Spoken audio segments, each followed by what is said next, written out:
Hey guys, we're here today in Valheim and we're going to go over some quick beginner tips for building that'll help you get started off the right way. Pretty early on in the game, you're going to unlock the hoe, which will give you the ability to flatten the ground. It's important to flatten the ground sufficiently for your building, not just for aesthetics, but because it matters for the building integrity.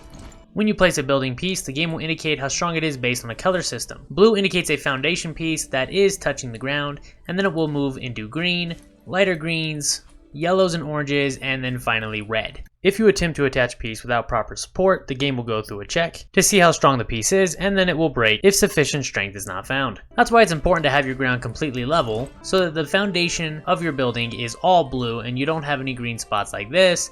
Otherwise, any additional pieces you place on it will progressively get weaker and weaker. The hoe's level ground function will help with this, and so will the pick once you unlock it. Although Valheim does not have any triangle pieces for building, it is possible to build in circles by rotating each piece you attach one click to the side. You will have some clipping issues with the floor, however this is just visual. You just clip those on at one click over each time and you can build in a circular pattern. In order to build in a given area, you are required to have a workbench placed down. In order to use this workbench to craft at it, you will be required to have a roof above it. The roof over the workbench, however, is not required in order to build in the area. So you are able to construct a house, delete the workbench to get back the tin wood, and replace it inside a completed building.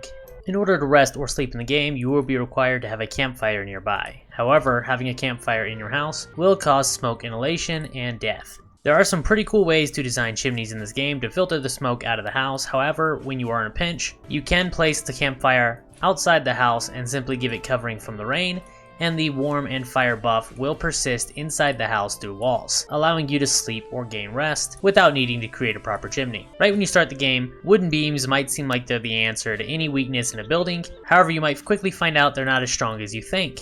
Simply lining the side of a building with them does not increase its strength at all, and wooden beams need to be used strategically.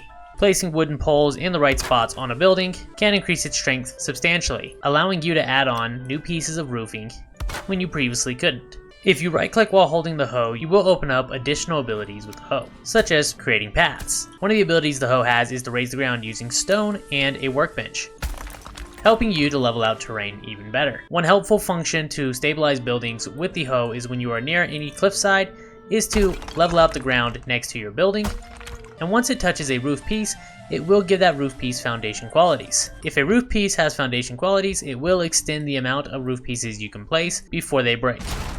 While you are required to have a workbench in the area to build, marked out by this visible line, you can build outside of it as long as you are standing within the workbench area, although this can make it somewhat difficult to build and repair. As you progress through the game and decide to expand your base for any additional buildings or forward outposts, as opposed to placing a new workbench down in each area, consider digging the ground out with your pickaxe and placing the workbench underground, and then simply cover over the top of it with wood planks on your new building, making it to where you don't have unsightly workbenches laying everywhere, but still have all the bonuses of having a workbench in the area to build. Rain and water can rot wood pieces that are not sufficiently covered with a roof, dropping them down to half durability. Keep this in mind if you have any exterior fencing or buildings that are not sufficiently covered with roofs, as they might need repairs somewhat often in case your base gets raided and attacked. Whether you're new to Valheim or the survival genre in general, hopefully these tips help you out to get you started off with as little deaths as possible. If you're already an experienced player in the survival genre and have a tip or trick of your own